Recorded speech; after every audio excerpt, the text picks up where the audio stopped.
Today, we will examine a tragic case involving the Temple family from Katy, Texas, who were well regarded in their community.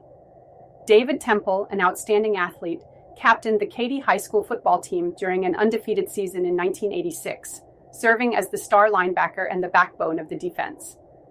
His remarkable abilities garnered him acclaim that extended beyond the football field, making him a local icon in Katy, where many aspired to befriend him. As David's achievements flourished, he chose to advance his academic and athletic endeavors by enrolling at Stephen F. Austin State University in the fall of 1990, where he received a full football scholarship, which he eagerly accepted. During his tenure at Stephen F. Austin, David's performance on the field was nothing short of exceptional. His formidable presence and unyielding tenacity earned him the moniker, the Temple of Doom. While at the university, he met Belinda Lucas, a physical education major who served as an assistant within the football program. Their connection was immediate and soon developed into a deep romance. Belinda, a charming blonde, captivated David from the outset of their relationship. Eager to express his affection, he would leave heartfelt notes on her car windshield whenever he spotted it on campus and surprise her with roses. After 11 months of dating, David felt it was time to take their relationship to the next level. David sought to elevate their relationship with utmost care and respect, formally requesting Belinda's parents for her hand in marriage. Impressed by David's sincerity and courteous nature, Belinda's parents readily consented. With a strong desire to propose to Belinda in a memorable and romantic manner, David chose to take her to the football field. As they approached the 50-yard line, a sense of anticipation enveloped them. David knelt down and asked Belinda to become his wife, to which she joyfully responded in the affirmative. In the fall of 1992, David and Belinda exchanged vows in a small ceremony surrounded by their nearest and dearest. Following their wedding, they settled in Katy, Texas, where Belinda pursued her passion for education by becoming a teacher at David's former school, Katy High School. Meanwhile, David discovered his vocation as a coach and educator at AAF Hastings High School. As time progressed, their desire to start a family intensified, and 3 years after their wedding, Belinda welcomed their son, Evan, bringing immense joy to both parents. David's friends regarded him as a devoted husband, always supporting Belinda and ensuring her needs were met. However, some acquaintances perceived a different dynamic in their marriage, noting instances where David appeared to exert control over Belinda. They reported hearing him make disparaging remarks about her appearance and her management of their home and child, according to Belinda's perspective. During the holidays, a twin spent time with David and Belinda, during which David frequently made jokes at Belinda's expense, particularly regarding her weight. Numerous individuals reported that he referred to her as fat and ugly, and he verbally attacked her family, labeling them as crazy white trash. He actively obstructed Belinda and their son Evan from spending time with her relatives. David appeared visibly frustrated with Belinda's struggle to lose the weight she had gained during her pregnancy with Evan, seemingly dissatisfied with having a spouse who had neglected her physical appearance. Despite his inappropriate behavior, it was widely acknowledged that he genuinely loved their son and was a caring father. Over time, David began to distance himself from Belinda. After attending a high school reunion, he reconnected with an old flame and later informed a friend that he had been intimate with an ex-girlfriend. Subsequently, David started spending increasing amounts of time away from home, claiming to be at happy hour with his fellow football coaches, while in reality, he was visiting exotic dance clubs and engaging in casual encounters with other women. Meanwhile, Belinda experienced a growing sense of unease in her marriage. As she played with her son, she couldn't shake the feeling that something was wrong. She confided in her friends about her suspicions regarding David's fidelity, yet she hesitated to fully accept these troubling thoughts. There had to be a plausible reason for David's increasing absence from home. However, upon reviewing their credit card statements, Belinda grew concerned as she noticed numerous charges from exotic nightclubs, which raised suspicions about David's activities. When she confronted him regarding these expenditures, he offered weak justifications that Belinda, albeit reluctantly, chose to accept. Following this incident, David informed Belinda that he no longer wished to share a joint account and subsequently opened his own credit card. This development only intensified Belinda's worries, and left her feeling more isolated from her husband. By the summer of 1998, the relationship between Belinda and David had become strained, characterized by frequent arguments and prolonged periods of silence, which further exacerbated their issues. One evening, Belinda resolved to address their problems directly, asking David if he still loved her. His response was ambiguous, as he stated he did not know. However, by the following morning, David had a change of heart and expressed his love for Belinda, which filled her with joy. By January 1999, it appeared that their relationship had mended. Belinda discovered she was pregnant with their second child, and to their delight, they learned they were expecting a baby girl. This news brought immense excitement to the couple. On January 11, 1999, Belinda was 8 months pregnant with their daughter, while their son Evan was 4 years old. The day commenced like any other, with Belinda engaged in teaching. At Katy High School, Belinda received a call in the front office regarding her son Evan, who was at daycare. The daycare informed her that Evan had developed a fever and needed to be picked up around lunchtime. Belinda promptly drove to the daycare to collect him and brought him home. David returned home approximately 30 minutes later, as Belinda had to return to work for an important meeting that afternoon, which she could not afford to miss. Her meeting concluded around 3:30 p.m., and she arrived back home about 15 minutes later. Upon her return, Belinda appeared to be quite fatigued. By that time, Evan's fever had decreased, and David decided to take him out for an activity to allow Belinda some much-needed rest. They left the house at 4 p.m. and headed to a nearby park. However, they did not stay there long. David opted to drive to a larger park several miles away. Before reaching the larger park, he made a stop at Brookshire Brothers grocery store to buy a drink for Evan and cat food.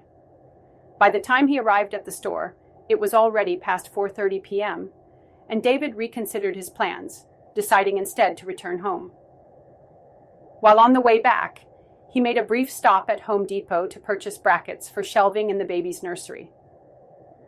The store's CCTV captured David and Evan as they entered. They arrived home at 5:30 p.m. As David approached the back door, he observed that it was ajar, with shattered glass scattered across the area. This alarming sight immediately raised his suspicions, leading him to believe that a burglary had occurred. Acting swiftly, he scooped up his son and dashed to the neighbor's residence, pounding on their front door and urgently calling for assistance. The neighbor, alerted by the noise, hurried to the door, where David entrusted his son to him and implored him to contact 911 without delay, explaining that it appeared his home had been broken into. Anxious about his pregnant wife, David left his son in the neighbor's care and hurried back to his house. Upon entering, he called out for Belinda, his voice laced with worry. He ascended the stairs and proceeded to the master bedroom, where he discovered Belinda lying in the closet, covered in blood. In shock, David immediately dialed the police. 2 officers from the Harris County Constable's office responded to the 911 call regarding a shooting. As they approached the scene, they were informed that someone had been shot. Upon their arrival, they encountered a significant obstacle: David and Belinda's dog, Shaka. Known for its fierce and protective nature, the dog was barking and growling, blocking their entry. The officers quickly recognized the urgency of gaining access to the house, as someone inside had indeed been shot. However, Shaka's aggressive demeanor posed a considerable challenge. They contemplated the drastic measure of shooting the dog as a last resort, believing it might be their only option to enter the premises.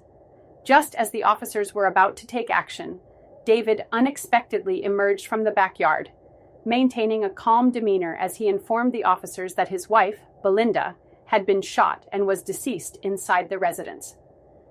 The officers instructed David to secure his dog before they could proceed into the home. Complying with their request, David placed the dog in the garage. Subsequently, he was seated in a patrol vehicle as medical personnel and additional officers arrived on the scene. However, while in the patrol car, David began to exhibit signs of agitation. The officers explained that they needed to transport him to the police station for questioning concerning Belinda's death. During the interview, David recounted the moments leading up to his discovery of his wife's body in the closet. Nevertheless, he displayed irritation and aggression throughout the process. According to the detectives, David avoided making eye contact and exhibited restless behavior, shifting in his chair as he spoke. After 3.5 hours of questioning, the detectives remained uncertain about David's status as a suspect in his wife's murder, as his responses were ambiguous and he was uncooperative, complicating their efforts to rule him out as a suspect. When crime scene investigators arrived at the residence of David and Belinda, they were met with a harrowing scene. Belinda was discovered lying face down in the master bedroom closet, having sustained a gunshot wound to the back of her head. The severity of the injury was initially obscured by her long hair, which covered the wound. One of the detectives noted that it appeared as though Belinda had been kneeling at the time of the shooting, with her clothing in the closet stained by her blood. On January 12, 1999, a medical examiner performed an autopsy on Belinda, who was found fully dressed in jeans and a sweater, with her shoes still on. She was adorned with a watch, bracelet, necklace, and rings. The examination confirmed that she had been shot with a 12-gauge shotgun, resulting in a fracture to her skull. The medical examiner established that Belinda had been killed on January 11th, although a precise time of death could not be determined due to the state of lividity observed in the body after it was removed from the crime scene. Additionally, it was noted that Belinda's unborn daughter would have perished as a consequence of the gunshot wound to her head, although this death was not instantaneous. Crime scene investigators conducted a thorough search of David and Belinda's residence. Their examination revealed that the perpetrator had likely gained entry through the back patio door by breaking a glass panel. However, upon closer inspection of the shattered glass on the floor, the investigator observed that the pattern was consistent with the window being broken, while the back door was ajar. This discovery raised questions regarding the circumstances of the break-in. The investigator concluded that if the back door had been closed at the time the glass was broken, the glass fragments would have been expected to be found closer to the couch. The presence of the glass in the living room suggested a different scenario. If the intruder aimed to enter David and Belinda's home, it was puzzling why they would opt to break the glass of a door that was already partially open. The door was found unlocked, and although drawers had been pulled out and some items were disarranged in David and Belinda's residence, a comprehensive investigation revealed that nothing of value was missing. Belinda was discovered wearing all her jewelry, suggesting that she was not a target for her possessions. Furthermore, David's gold championship high school football ring was prominently displayed on the bedroom dresser. The television was also left behind and remained plugged in, which contradicted the theory of a robbery. Given these findings, the detectives initially suspected that the individual who murdered Belinda had staged the scene to resemble a burglary. However, upon further examination, they concluded that the motive for this brutal act was the deliberate killing of Belinda and her unborn child. The intruder had entered the home solely to carry out this execution. The detectives scrutinized David's alibi and reviewed security camera footage from Brookshire and Home Depot, which confirmed his presence at both locations during the time they believed Belinda was killed. Consequently, the detectives temporarily set David aside as a suspect, while they focused on other individuals connected to his wife's murder. During the initial police interview on the night of Belinda's death, David claimed he was unaware of anyone who might wish to harm her. However, a few days later, after reflecting on the situation, he mentioned to the detectives a person he believed could have had a motive to harm Belinda. Riley Sanders, a 16-year-old neighbor of Belinda and David, was also a student in Belinda's class at Katai High School. Due to his frequent absences, Belinda had previously approached his parents several weeks prior to her murder to address the matter, resulting in them grounding him once again. Additionally, Belinda confronted Riley's parents after he left beer cans in her backyard. Investigations revealed that Riley had access to his father's 12-gauge shotgun, the very weapon used in Belinda's murder. Furthermore, it was uncovered that a group of Riley's friends had been involved in a robbery weeks earlier, during which several shotguns were stolen. During his interviews with detectives concerning Belinda's murder, Riley provided an account of his day, claiming he was in school. However, a review of his attendance records indicated that he had skipped class that afternoon, raising suspicions and prompting further investigation into his potential involvement in the crime. When presented with this evidence, Riley consented to a polygraph test, which he ultimately failed. Despite this, he continued to assert his innocence and denied harboring any animosity towards Belinda. He maintained that on the day of the murder, he had skipped school with a friend, spending the day smoking cannabis and visiting other friends' homes, ultimately falling asleep on his couch and waking up around 6 p.m. Detectives discovered crime scene tape outside the residence of Belinda and David, despite David's assertion that his neighbor Riley was responsible for his wife's murder. However, the investigation did not yield any definitive evidence linking Riley to Belinda's death. Additionally, the detectives corroborated Riley's alibi by interviewing his friends, which cast doubt on David's claims. While they considered the possibility that Riley could have been involved in the murder of both Belinda and her unborn child, their primary focus remained on David, Belinda's husband, throughout the investigation. During their inquiries, the detectives uncovered that David had a close association with another teacher at the high school, named Heather Scott. David disclosed to the detectives that he and Heather had engaged in flirtatious exchanges via email and during social outings, although he maintained that their relationship was strictly limited to this. The detectives subsequently interviewed Heather multiple times. In her initial interview, Heather stated that she and David had never been alone together, yet she characterized their interactions as a casual romantic relationship. This assertion raised several concerns for the detectives. However, after seeking legal advice, Heather provided a revised statement, admitting that her relationship with David was more substantial than she had initially indicated. She revealed that they had spent New Year's Eve together and had engaged in intimate relations at her residence. When the detectives confronted David regarding his purported New Year's Eve encounter, the investigation took a new turn. David acknowledged that his relationship with Heather, his co-worker, was inappropriate, especially in light of his heavily pregnant wife, Belinda. He maintained that his connection with Heather was strictly physical and that he appreciated the attention she provided. David professed his genuine love for Belinda, asserting that he would have sacrificed his life for her. He admitted to causing Belinda pain through the affair, but denied ever physically harming her. 3 months following Belinda's murder, a grand jury convened and chose not to indict either Riley Sanders or David Temple in connection with her death. Nevertheless, detectives remained convinced of David's involvement, although they lacked the necessary evidence to link him to the crime. Over the ensuing years, the investigation into Belinda's murder stagnated, leaving the case unresolved. David eventually moved on, remarrying Heather Scott. Despite David never facing charges related to Belinda's murder, her family remained steadfast in their belief of his culpability. They undertook various efforts to keep Belinda's memory alive, including funding a large billboard over a busy highway and inviting news crews to her gravesite to raise awareness about her case.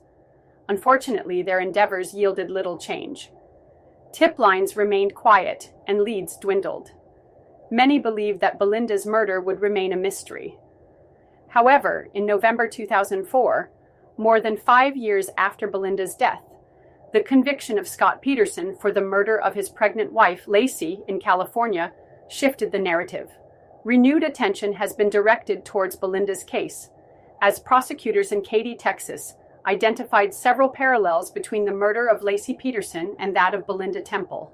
Furthermore, the state successfully obtained a guilty verdict against Scott Peterson without the presence of forensic evidence.